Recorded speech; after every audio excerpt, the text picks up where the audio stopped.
Sí, al leer los comentarios de las personas que se consagran y mandan sus testimonios y tal, uno ve que es una renovación del bautismo muy profunda. Y él de repente, la cucharilla él dice, Sí. la puso, estaba de una manera y la puso así bien ordenada. Sí. Que para nosotros, y él dice, ¿saben por qué yo hice esto? Dice, una comprensión de lo que es el bautismo, dice, como nunca en la historia hubo. Y porque la persona tiene un contacto discreto, suave, a veces implícito, sin darse cuenta. Conversando con los Caballeros de la Virgen, el podcast mariano.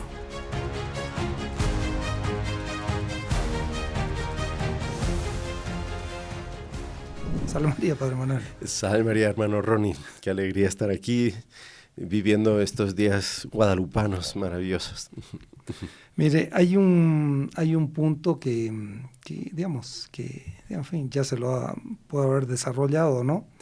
Pero es cómo nació el tema, porque nosotros vemos que son consagrados por todo lado, y donde a usted le ha tocado ir a un lugar, a ir a otro, y son multitudes de gente que dice, yo me consagré, qué bonito, he cambiado de vida, fenomenal, pero queremos ver un poquito cómo nació ese tema de la consagración en el alma del señor Otto Plinio, el maestro de nuestro fundador, en el alma de Monseñor Juan, y cómo ellos lo fueron transmitiendo para los heraldos y todo. Sí, pero entiendo. Antes de eso, digamos, no se olviden de compartir este enlace, porque es un tema que va a ser muy bonito, y suscribirse al canal, ¿vale? Bueno, entiendo que es descubrir como que las raíces, de dónde nació este impulso para llevar la consagración a tantas almas y por todo el mundo. Y realmente eso, cuando uno ve un árbol grande, frondoso, con muchos frutos, entiende que por debajo, que no se ve, están las raíces, está la parte más importante, porque es la que da solidez a todo lo que uno ve después a la luz.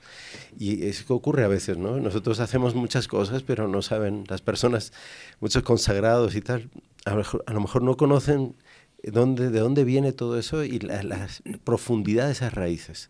No es una cosa pasajera, no es una cosa de la noche a la mañana que empezó, no, es algo que... Es como se dice, como la gracia de Dios, que termina un árbol frondoso, pero tiene que haber tenido un inicio, ¿no? Y Dios respeta eso, ese inicio, que va la semilla, después una plantita y claro, hoy día... Claro. Por eso tuvo que tener un origen, ¿no? ¿De dónde nació? El propio nuestro Señor Jesucristo dice, ¿no? En el Evangelio pone ese ejemplo de la semilla que cae en la tierra, muere, pero de ahí nace una espiga que tiene 30, 60 o 100 por uno, ¿no?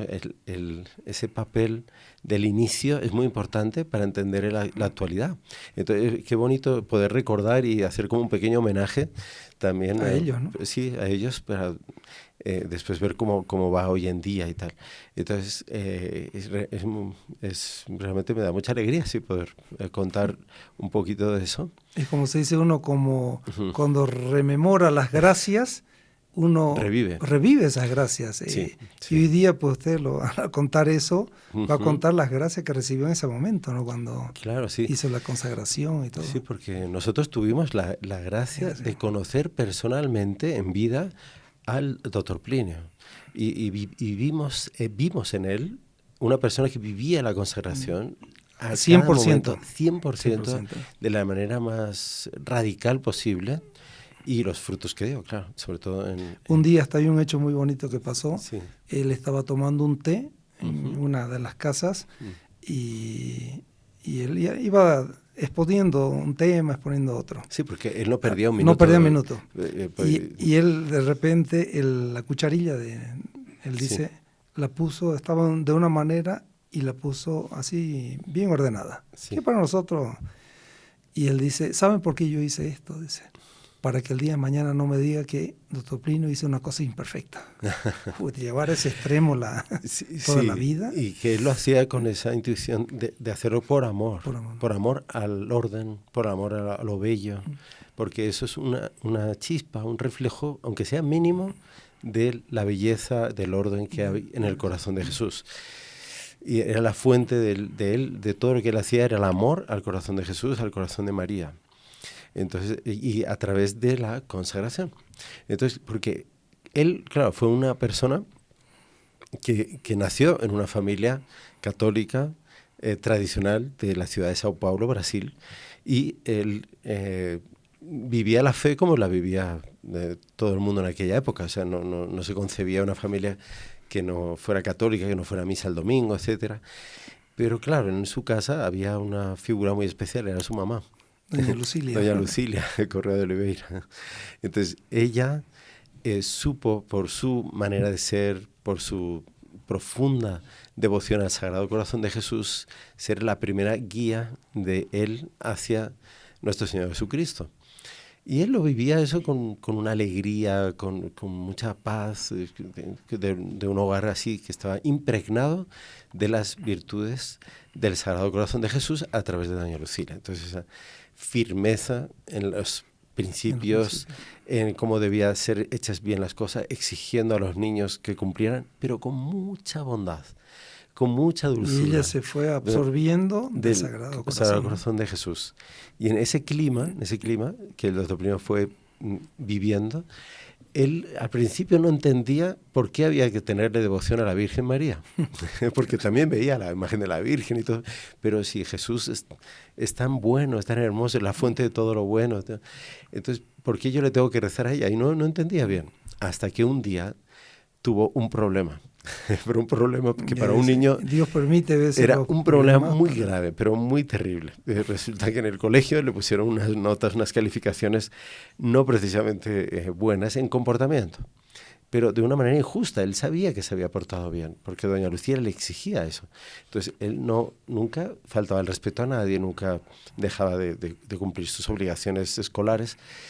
Y doña Lucía le había dicho, yo te permito, porque Dios a lo mejor no te ha dado capacidades para ser un buen matemático, pero en comportamiento te exijo el máximo, 10. Porque eso puede darlo uno, ¿no? Claro, sí, exactamente, porque yo te he enseñado a portarte bien y tienes que comportarte bien. Entonces, él vio una calificación, un 6, en la clase de geografía. Entonces, él se asustó. ¿Cuánto era la nota máxima? 10. 6, o sea, era casi que... Sí, pero para doña Lucilia, que era tan exigente, para mi comportamiento, entonces no era posible. Pero lo que pasó fue algo tremendo. Él, claro, era el viernes, tenía que entregar las calificaciones en casa, en el boletín de notas, y ve el 6 y dice, no, doña Lucilia se va a disgustar mucho. Y además es injusto porque yo me he portado bien. Entonces aprovechó que estaba lloviendo y dije, voy a abrir el libro a bajo ver si la le lluvia. Cae alguna gota. A ver si cae en el 6. Sobre el 6. Entonces él abre y dice, caía en todo menos en el 6. Dice, entonces fue emborronándose todo el cuaderno, porque era tinta china que se borraba con el agua. Entonces él al final agarró con un dedo una gota de agua, la puso en el 6, lo borró así, peor todavía, y después escribió encima, dice con mi letra que era fatal, escribió un 10. Total, que era la nota que él se merecía. Que él se merecía. Él creía que se merecía esa nota. Bueno, entonces entró en casa y como siempre doña Lucía los viernes le pedía las calificaciones. Y él así como intentando disimular, Plinio, ¿dónde está el libro de calificaciones?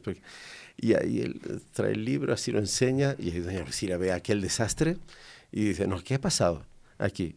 No, ahí él confesó que habían puesto un 6 y que no le correspondía, había puesto un 10 encima. Ahí doña Lucilia le dijo con una seriedad profunda, así. Y dice, sin gritar, nunca perdía la calma, nunca, pero dijo, entonces, ¿quiere decir que tengo un hijo falsificador? Uy, eso. Dice, lo dijo con tal pena, con tal esto, que él se sintió el peor criminal de la historia. O sea, realmente había hecho algo que estaba mal. Doctor, ¿qué edad tenía él? Él debía de tener pues unos 11 o 12 años, sí, más o menos. Entonces, doña Lucía le dijo, tu papá va a ir el lunes temprano al colegio para comprobar si realmente esta era la calificación que te correspondía, un 6. Y en el caso que sea así, entonces te vamos a mandar interno a un colegio del interior de Río de Janeiro, que se llama Caraza, y en ese colegio no vas a salir, solamente una vez al año vas a ver a tu mamá. Eso mía. para él fue, Sí. pero peor que le mandaron a un campo de concentración. Así, y era un buen colegio, pero era estar lejos de su mamá. Era algo inconcebible para él. Entonces él sintió una angustia. En ese apuro, él va a la parroquia a rezar. Y dice, tengo que pedir un milagro. Alguien me tiene que salvar. Entonces cuando entra en la iglesia del Sagrado Corazón, que era su parroquia, De los salesianos, de los ¿no? salesianos, sí, que era una copia en pequeñito de la iglesia del Sagrado Corazón que San Juan Bosco construyó en Roma. Una iglesia preciosa, una iglesia muy bonita, con imágenes preciosas. Y estaba toda ocupada la iglesia por los niños del colegio que eran internos y que iban con su uniforme. El doctor Priño pensó, dentro de poco voy a estar como ellos, pero muy lejos de aquí. Ya en el Carazo, en el colegio Estaba en esa Carazo. angustia, así. Y él dice que se sentó en el último banco de la nave lateral derecha, que tenía adelante un altar dedicado a María Auxiliadora, una imagen que había bendecido San Juan Bosco en vida cuando fue mandada a Brasil. Y él, desde lejos, porque claro, era una nave larga, y él estaba en el último banco, y él se arrodilló y le dijo, dice, sálvame, madre mía, Salvadme. sálvame. La esta salve situación. Regina, Pero- él pensaba que salve significa sálvame. Sálvame de esta Y situación le salió que del estoy. fondo del corazón, sálvame, madre mía, de esta situación. Y en ese momento, dice, no fue una visión, no fue nada físico, pero sí fue algo que le impactó profundamente toda la vida. O sea, yo nunca olvidaré esa Como nació su impresión. devoción a la Virgen en ese momento. Ahí en ese momento nació la devoción a la Virgen, Qué bárbaro. porque él entendió la bondad de la Virgen María como madre. Dice que cuando su situación estaba perdida, porque había cometido un error falsificando la calificación, no tenía defensa posible, estaba pendiente de lo que iba a pasar el lunes. Con Y su para un papá. niño esperar varios días. Exactamente. Entonces, él sintió como una sonrisa de Nuestra Señora diciéndole, pero aquí estoy. Como le dijo a San Juan Dieguito, a San Juan Diego. No estoy yo aquí, que soy tu madre. Exactamente. Fue ¿Qué te apena?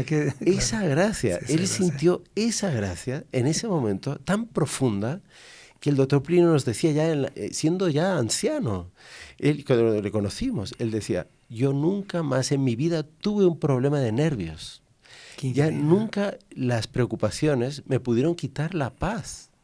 Siempre conservé la serenidad porque sabía que mi madre, que era buena en la tierra, pero mi madre del cielo supera absolutamente eso. El papel de la Virgen María para mostrar la bondad, la misericordia de Dios. Ahí él entendió eso. Y eso se convirtió como que en un punto central de su vida. Y en determinado momento, claro, y de esa manera fue lo que inculcó para todos nosotros. Todos nosotros. La devoción a la Virgen es eso, ¿no? Claro. De esa gracia que él el recibió inicio y correspondió, ¿no? Está en esa gracia de niño, Sí. de Plinito, digamos, ahí, en los apuros del colegio. Él dice que volvió a casa sereno, tranquilo, sin ya preocuparse qué iba a pasar el lunes, porque sabía que la Virgen María le iba a sacar de eso. Bonito, ¿no?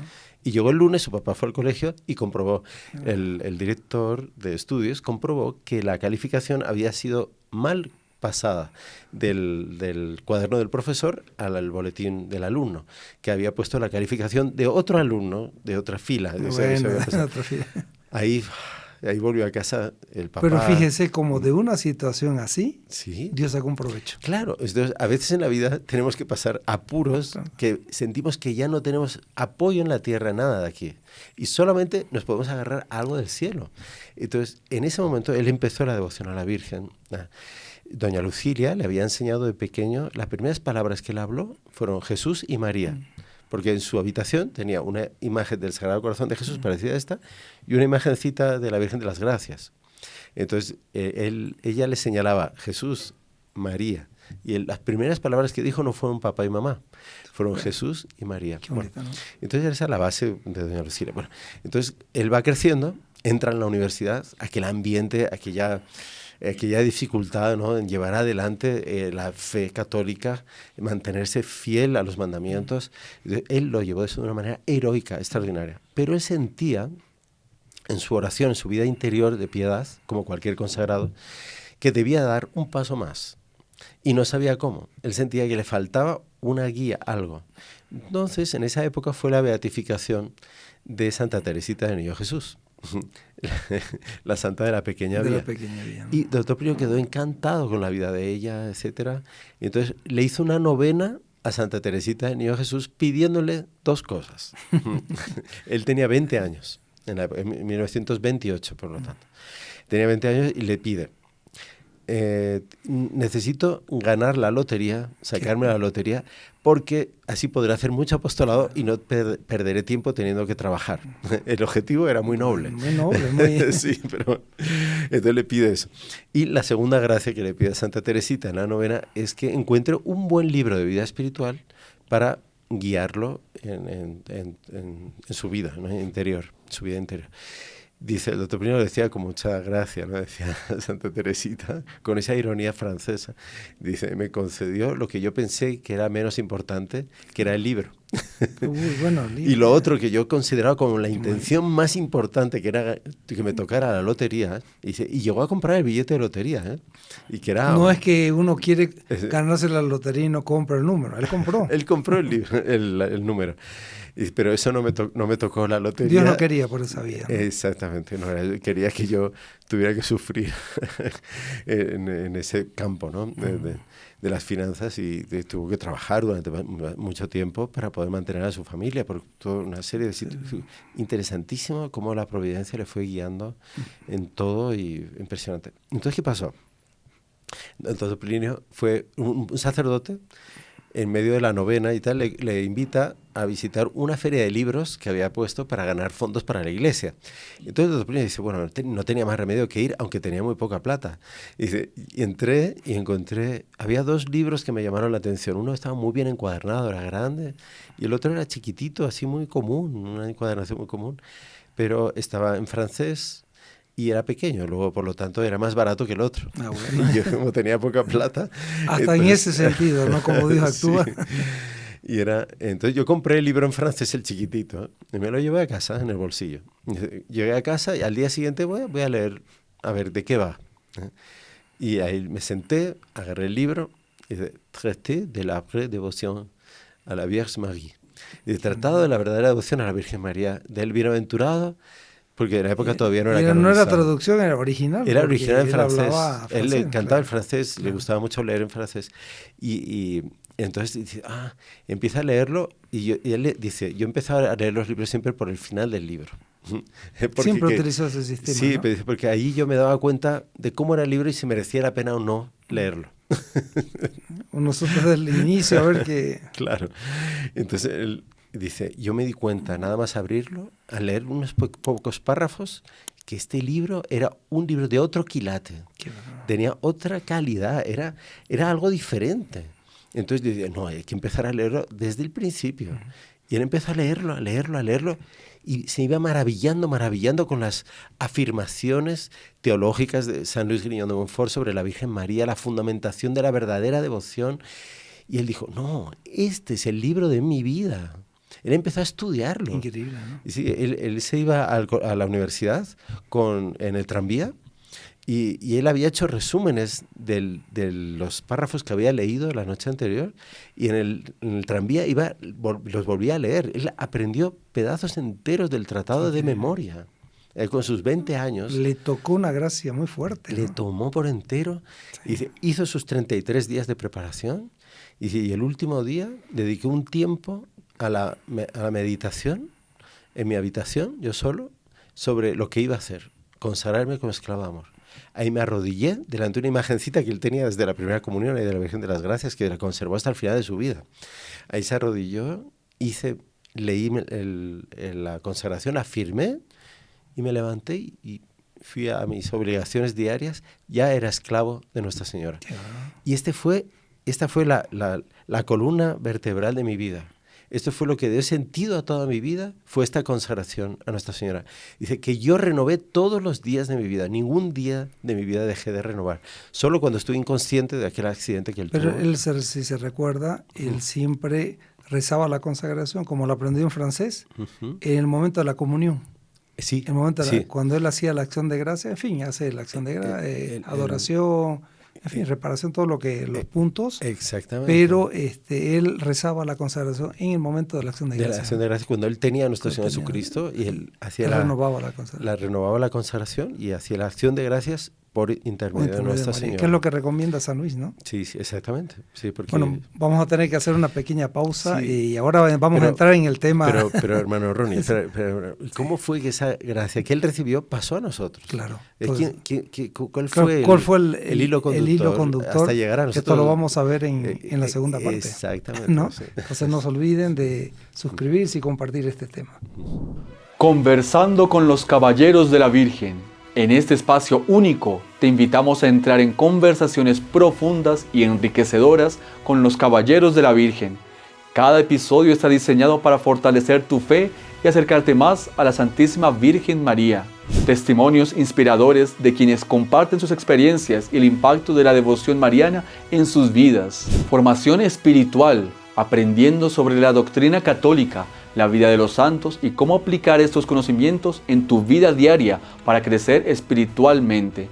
No te pierdas ningún episodio. Suscríbete a nuestro canal y activa la campanita para recibir notificaciones de nuevos videos. Comparte con tus amigos y familiares para que juntos podamos crecer en la fe y devoción a la Virgen María. ¡Salve María! Estamos con el tema con el Padre Manuel Rodríguez sobre cómo fue el hilo conductor, porque hemos visto la primera parte cómo fue que el doctor Plinio recibió la gracia de la devoción a la Virgen, la consagración, pero ese hilo conductor que llega hasta los días de hoy, como ese árbol frondoso, ¿cómo es que se transmitió? Sí, podemos continuar, Padre. Pero yo le quería decir una cosa antes, ¿sabes? Que da mucha alegría poder recordar estas cosas, porque es una manera de agradecer el que nos transmitió esto. Retribuirle a ellos, porque ¿no? si no hubiese sido por esa gracia y por la fidelidad a esa gracia durante toda su larga vida, no estuviéramos aquí nosotros. Claro, que habría sido de nosotros. O sea, a lo mejor la Virgen hubiese salvado, nos hubiera sacado del mundo de otra manera, pero algo realmente maravilloso. Y por la fidelidad de este hombre que tanto sufrió para mantenerse fiel, porque estaba solo.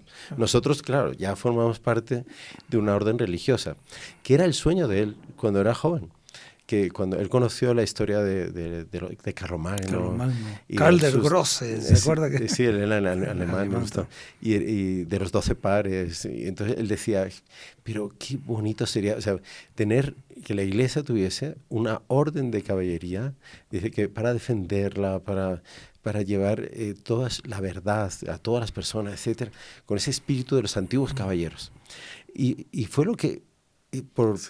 fue el sueño que se realizó, pero después de cuántas cruces, de cuántos sufrimientos, y gracias a quién, ¿no? ¿Cuál fue ese hilo conductor que nos comunicó ese espíritu de devoción, de esclavitud, de amor a Jesús por María que recibió el doctor Plinio? ¿Cómo nos llegó hasta nosotros? Y fue gracias a uno de los discípulos del doctor Plinio que sí recibió esta enseñanza de la consagración de amor y la puso en práctica, de verdad.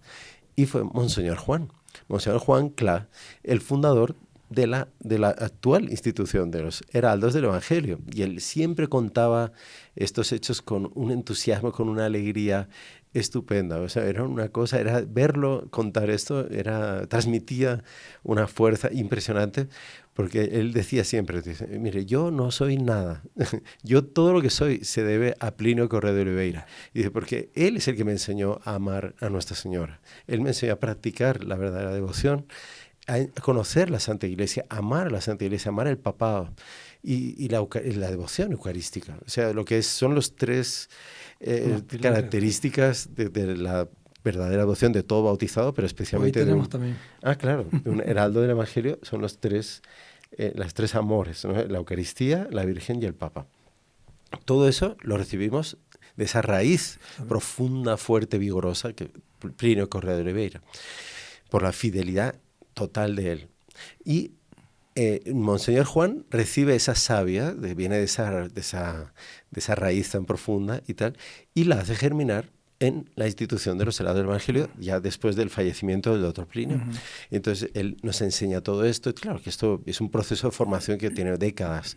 No es así De un día para otro. de la noche a la mañana. De la noche a la mañana. No, el Monseñor Juan fue el que nos fue como que atrayendo, de acuerdo con nuestras características propias, ¿no? De cada nación, de cada país y tal, porque pues, imaginen las diferencias que hay, ¿no?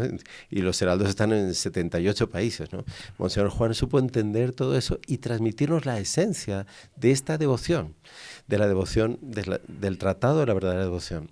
Entonces él contaba que cuando él recibe estas charlas de formación del doctor Plinio, que él junto con eran unos 20, no había más en todo el mundo, así, ¿no?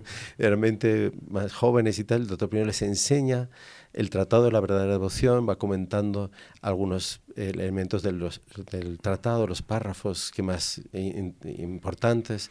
Él va a recibir esa formación y él decide, yo me voy a consagrar también a la Virgen. Entonces él empieza a estudiar el tratado, empieza a leerlo, y a él le gustaba mucho la música.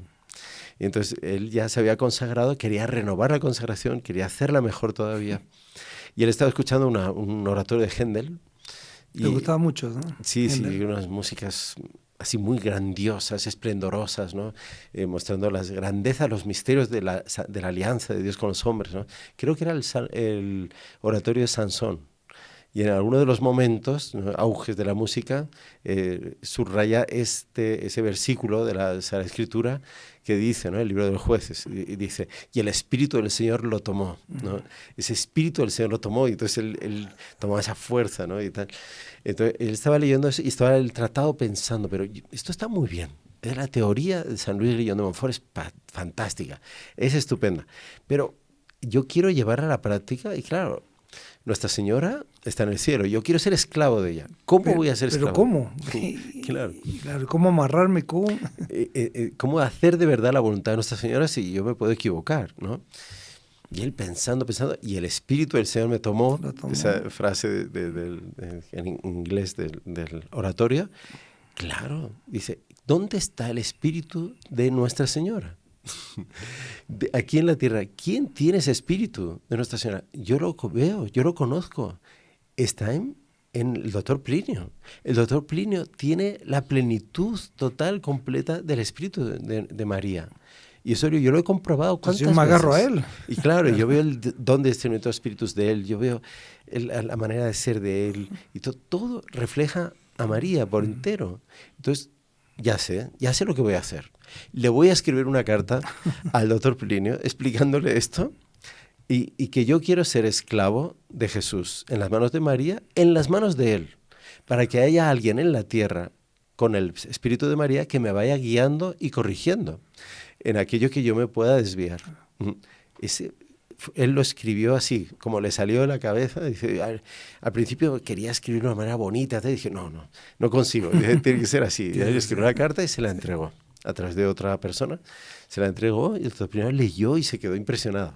Y dice, pero esto... Y dice, bueno, claro, vamos... porque también él era humilde. No, y escuchaba lo que el Espíritu Santo va tocando, ¿no? Porque claro, él va sí, guiando, son porciones de la gracia que va tocando. Y... Claro, dice, esto no ha salido de la cabeza de él, de Juan Clara. Esto es una gracia que él ha recibido y entonces hay que tenerlo en cuenta, pero hay que ver si lo reciben otras personas también o es una cosa solo él, ¿no? Solo de él. Vamos a dejo pasar unos años. Es increíble, ¿no? Cómo el proceso de Dios va respetando calma, la libertad de uno también. Y fueron otras personas, porque el doctor Plinio le dijo que no podía hablar con nadie de eso, y otras personas fueron pidiéndole lo mismo. Esto fue en la década de los 60 ya. Y entonces el doctor Plinio aceptó, y entonces los recibió a ellos como esclavos de amor para ser esclavos de María, esclavos de Jesús. Entonces eso fue un clic, digamos, también en el alma del doctor Plinio, dice, ahora sí queda fundada esta orden de caballería.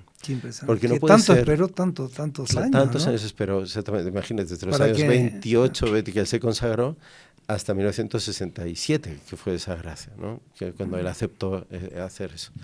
Entonces, él se dio cuenta de que este vínculo, que era absolutamente voluntario, como es la consagración a Nuestra Señora, que cualquier persona puede hacer en cualquier momento y puede desvincularse libremente cuando quiera, era la base, el fundamento, lo que daba la fuerza a esa orden religiosa inspirada en las órdenes de caballería para ayudar a la Iglesia en las necesidades de ese momento histórico que vivimos hoy en día, hasta hoy en día. Entonces Monseñor Juan fue transmitiéndonos esa gracia a los más nuevos que íbamos conociendo. Con mucho entusiasmo. Él explicaba siempre este tema de la consagración a Nuestra Señora. Se emocionaba, sí, una gracia que tocaba, ¿no? Claro, y todos esos comentarios que él hacía del Tratado de la Verdadera Devoción nos los fue transmitiendo a nosotros. Ahí es que cuando nosotros en España, yo le cuento, claro, el caso personal mío, él vino de visita muchas veces precisamente para hablar con grandes teólogos dominicos, el padre Arturo Alonso Lobo, el padre Rollo Marín, Antonio Rollo Marín, el padre Victorino Rodríguez, los grandes figuras del tomismo de Santo Tomás de Aquino en España, que en el mundo, digamos, marcaron la época, y ellos fueron sus profesores, sus doctores, que le guiaron a él en profundizar todos estos temas de teología, etcétera, y darle el sustento teológico que necesitaba esta devoción. Ahí fue que él nos fue transmitiendo eso, y claro, nosotros entusiasmados pues quisimos vivir eso también. Hicimos la consagración a Nuestra Señora leyendo estos comentarios al Tratado de la Verdadera Devoción del Doctor Plinio desde los años 50, y que después Monseñor Juan comentó también. Entonces estaba más enriquecido. Se fue enriqueciendo ese corpus de comentarios del Tratado de la Verdadera Devoción, que es lo que dio lugar a formar grupos de consagración en varias ciudades de España. Entonces eran personas que se acercaban, ¿cómo tenemos más devoción a la Virgen? Eso estamos hablando de la década de los 80 y 90. Los heraldos del Evangelio, la aprobación diocesana, de las primeras aprobaciones diocesanas fueron en el año 98, después de la muerte del doctor Plinio, que murió en el 95. O sea, y ahí nosotros hacíamos eso. En las casas se reunían grupos de familias. A usted le tocó mucho por España hacer cursos de sobre todo en Sevilla. Me recuerdo, ya era... ¿Desde qué época? De larga data ya viene, eso, ¿no? Porque ahí hicimos la traducción de los comentarios del portugués al español. Sí, y eso es lo que dábamos a las personas, dábamos la copia de todo. Y se iban consagrando grupos, pero eran grupitos pues que eran 20 familias aquí, 30 familias acá, en esta parroquia, en la otra, y todo. Hacíamos los primeros sábados. Entonces, todo lo que hoy en día vivimos, pero a lo grande, digamos, porque realmente todo esto se fue extendiendo. Ahí fueron las ordenaciones sacerdotales, fue poco a poco configurándose la orden religiosa, la aprobación pontificia en el año 2001, el 2009 la aprobación pontificia ya de las sociedades de vida apostólica, sacerdotal y tal. Sacerdotal y de monja, ¿no? Los votos religiosos de pobreza, obediencia, castidad, pero todo teniendo como base la esclavitud mariana. Entonces, que es algo incluso más profundo, dicen los teólogos, que los propios votos religiosos. O sea, lo que nos une realmente a una familia religiosa con el fundador y las gracias del cielo es la consagración a Nuestra Señora. Y cuando vino la pandemia, en el 2019, finales del 19, durante el 2020... Ya uno no podía... No podíamos hacer reuniones. Imagínese si hubiera hecho algo así, ¿no? Claro, yo estaba en Paraguay en aquella época, y hasta hoy en día esos grupos que se consagraron ahí, en las veredas, ahí en esa zona... Debajo de un árbol o una cosa así. Sí, era así, debajo del mango, de la puerta de la casa, o en la sala de nuestra casa, ahí venían las familias de alrededor, y se consagraron. Fueron los últimos grupos que se consagraron. Ellos prepararon otros grupos de consagración en sus propias veredas. Tenemos como 17 grupos de oratorios y todos ellos se consagraron a Nuestra Señora. Ahí viene la pandemia y ¿ahora qué? ¿No? Se cortó todo. Y entonces dijeron, bueno, ¿por qué no aprovechamos este tiempo para hacerlo grabado? Nos propusieron hacer eso. Bueno, pues vamos a ver qué pasa, pero esto va a ser un poco raro. Ya en la época ya Internet funciona más y tal. Entonces lo hicimos, fueron grabados así. Y Monseñor Juan dijo, ¿no? Así para ¿sí? comenzar a hacer, ¿no? Impresionante. Y lo grabamos y ahí fue que empezaron a mandarlo no sé cómo se hizo eso ya, ¿no? Se hicieron los canales heraldos del Evangelio, pues en tal aplicación, en tal otra, tal, todo eso, y ahí fue. Claro, porque estábamos con las manos, digamos, que no podíamos hacer nada. Claro. Y el Monseñor eso incentivó, ¿no? Que sí, tienen que hacer programas y todo. Y lo impresionante en fin, fue se fue ampliando ese trabajo, ¿no? Que hubo una gracia. Una gracia. Encima de eso, de esa desgracia que fue la pandemia, el aislamiento, no poder ir a la iglesia, que mucha gente buscando por internet, y yo no sé si los ángeles les iban guiando, captaron estos cursos, empezaron a hacer la consagración y se fue formando un grupo, porque no se perdió el contacto, o sea, seguimos en contacto, esas personas siguen participando, pidieron más formación, etcétera, y son lo que hoy en día vivimos, ¿no? Que viven ustedes aquí en México y vivimos en todos los países. Porque ustedes hacen aquí en México, pero se beneficia a todo el mundo, del mundo hispano entero. Hay gente que uno se entera que está haciendo por el Asia, vaya a saber uno, ¿no? Sí, claro, donde hay hispanos llegan estos cursos de consagración. Claro. Y con eso una renovación de la vida religiosa, de la fe en este mundo y de un espíritu apostólico de hacer el bien a las almas, de buscar a las almas, de traerlas a nuevo a Jesús a través de María. Pero vea qué profundidad de la raíz. Y sabe que hay hasta un punto interesante que hubo, como la gente se fue agarrando en fin, los canales que se hizo, de las consagraciones. Un día se dice, bueno, terminamos, esta es la última transmisión del año. Y los comentarios, por favor, no vayan a cortar esto, que de ahí nos estamos agarrando. Sí, y no se quiso decir eso, que fue la última transmisión de este año. Claro. Ah, bueno. No, pero ahí la gente comenzó a agarrarse de la consagración también, ¿no? Claro, y de la consagración a otros temas de formación, etcétera, más profundos. O sea, pero viviendo siempre el espíritu de la consagración, teniendo esa la fuente de la gracia está ahí.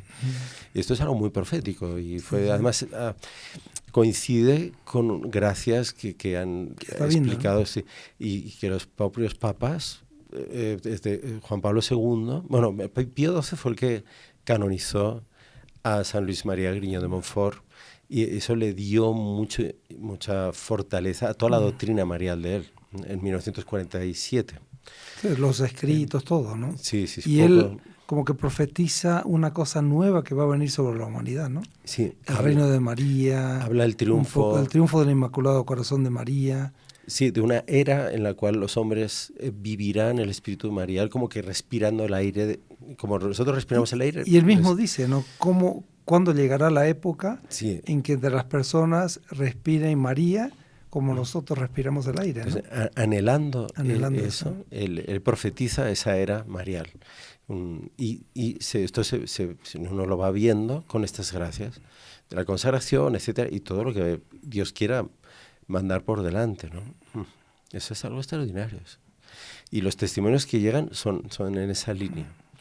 Así que vamos con confianza, ¿no? Sí, claro. Seguir avanzando porque uno ve que la gracia va por ahí y de que Dios pues ha tenido todas sus vueltas, pero está llegando a los días de hoy, ¿no? Sí, y lo que el doctor Pío siempre esperaba eso, de que llegue un cierto momento, que es lo que se basa en San Luis, ¿no? Sí. Que llega una época del Dios Padre, de Dios Hijo, Dios Espíritu Santo. Estamos en la época de Dios Espíritu Santo. Y tiene que llegar una época donde la Virgen reine realmente para que nuestro Señor Jesucristo plenamente reine, ¿no?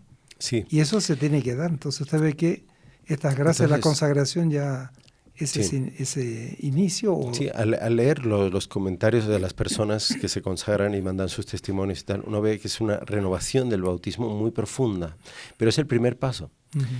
Porque no nos quedemos ahí, digamos. Claro, es la primera gracia marial. La consagración, la renovación de las promesas del bautismo, empezar a vivir la fe en serio y en gracia de Dios. La conversión, una buena confesión, son los primeros pasos. Pero fíjense que son los sacramentos de la Iglesia, por donde nos viene la salvación es por los sacramentos. El bautismo, la primera comunión, la confirmación, después será el matrimonio, o será el orden sacerdotal, y después todos ya la unción de los enfermos. Pero fíjese que con la consagración, con estas gracias mariales, se va renovando cada sacramento. Sí. El bautismo es lo primero que recibimos. Pero Nuestra Señora le va dando a las personas, y eso es lo que uno nota, que una comprensión de lo que es el bautismo, dice, como nunca en la historia hubo. Y porque la persona tiene un contacto discreto, suave, a veces implícito, sin darse cuenta de lo que es la visión beatífica, de lo que la visión que la persona tendrá durante toda la eternidad si se salva por la misericordia de Dios. Y revive en ella la luz de Dios que recibió en el bautismo y empieza a sentir que cómo es que Dios, cómo ver a Dios. Es algo nuevo que está pasando. Es algo nuevo. Fíjese, es lo que le pasó a los pastorcitos en Fátima. Cuando la Virgen los toma como testigos, como receptores de ese mensaje, los va a fortalecer en todos los sacramentos, todas las virtudes, que no habían hecho ni la primera comunión. El ángel le trae. Sí, o sea, exactamente, es una comunión mística, es una cosa como realmente que deja, hasta los teólogos se quedan así, medio de espantados. ¿De dónde vino esa comunión, ese cáliz? Sí, ¿no? tanto poder, Nuestra Señora prepararlos para semejante misión. Sí, claro. Que como niños eran incapaces de entender y de ejecutar. Pero los son preparados de una manera marial, nueva. Es una manera de actuar de la Virgen en la historia inédita. Ahí está. Entonces, esa luz que la Virgen abre al abrir las manos el 13 de mayo, después de que les explica lo que quiere y tal, que vuelvan cada mes y tal, abre las manos, era una luz que los envuelve. Esa luz es Dios, dice Francisco y dice Lucía. Y veíamos al Padre, al Hijo y al Espíritu Santo y no sabían ni lo que era la Santísima Trinidad, pero ellos distinguían ya eso. Y ellos sienten una alegría de verse como en un espejo en Dios. Dice, nos veíamos en esa luz reflejados y veíamos lo que ellos eran en Dios. Ese contacto con la visión beatífica, que es lo que veremos al morir, si por la gracia de Dios nos salvamos. Esa gracia marial es una renovación de la gracia del bautismo, porque esa luz la recibimos en el bautismo, pero no se hace visibles, digamos, sino por una acción marial en el alma. Cuando uno se consagra, empieza a darse cuenta, de una manera sutil, suave, de cómo es ese contacto cómo será la visión beatífica. Toda la eternidad. Empezamos en la tierra. Pero cuando nos como que es una preparación aquí, Dios, ¿no? Pero después... Y nos presentemos como consagrados a Nuestra Señora. No, eso es algo que llena de paz, de felicidad. Los niños de Fátima cuentan, dicen, no, parecía que estábamos, ellos estaban tomados de esa gracia y durante varios días no conseguían casi prestar atención en lo que hacían en la tierra. De tal manera estaban asumidos al cielo. Por María. Entonces, eso lo va a hacer con cada consagrado. Y hay que cultivar eso, ¿no? Sí, tal cual, eso mismo. ¿Y cómo se cultiva eso? Bueno, ahí es... En otro podcast anterior ya lo hemos visto ya lo desarrolló.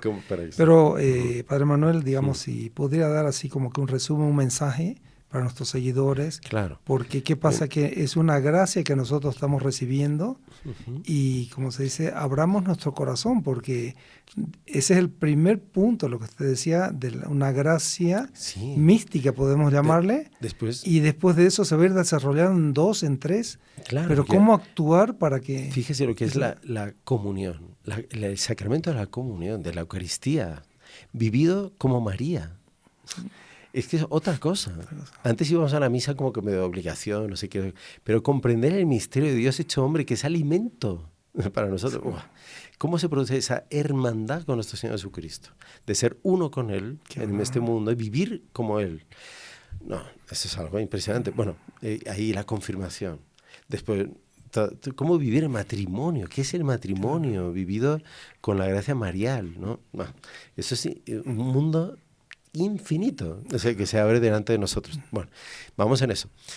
¿Qué mensaje dar a todos los que han escuchado este podcast, que han conocido estas raíces profundas de dónde nos ha venido ese amor a la consagración a Nuestra Señora, que ustedes han recibido? Bueno, pues el mensaje es el siguiente. Dice, el que ha recibido mucho, dice, tiene que dar mucho. Dios espera mucho de él. Y dice, usted tiene que transmitir esta gracia también a los que están a su alrededor. Dice, mire, no hay excusa. Mire, nosotros nos consagramos a la Virgen, a lo mejor no nos preparamos tan bien como usted, pero vea los frutos que Nuestra Señora da. Son absolutamente desproporcionados. Y eso es porque es voluntad de ella, por bondad de ella, misericordia de ella. Entonces, usted no tenga miedo. Usted vive la consagración y haga de eso el centro de su vida espiritual. Eso lo va a transmitir a los demás en un momento propicio, dar un buen consejo. Y invitar a hacer también la consagración. Todo su ejemplo, la manera de usted vivir, va a hacer que las personas se den cuenta de que es diferente. Y eso es una ola de gracias, que es imparable. Así va a triunfar el Inmaculado Corazón de María. Y usted es una pieza clave en ese triunfo. Por eso usted ha llegado hasta aquí. No piense que es casualidad o que es virtud de usted. No, es pura bondad. Es un llamado que le ha traído hasta aquí y usted lo va a transmitir a muchas otras almas. Así que confianza y bienvenida a esta obra maravillosa. Pues muchas gracias, Padre Manuel. Esperamos que se repita esta venida suya acá y grabar otros podcasts. Son temas tan bonitos, ¿no? Yo obedezco lo que me mande la Santísima Virgen. Si ella me trae, yo vengo corriendo. No. Pues eso.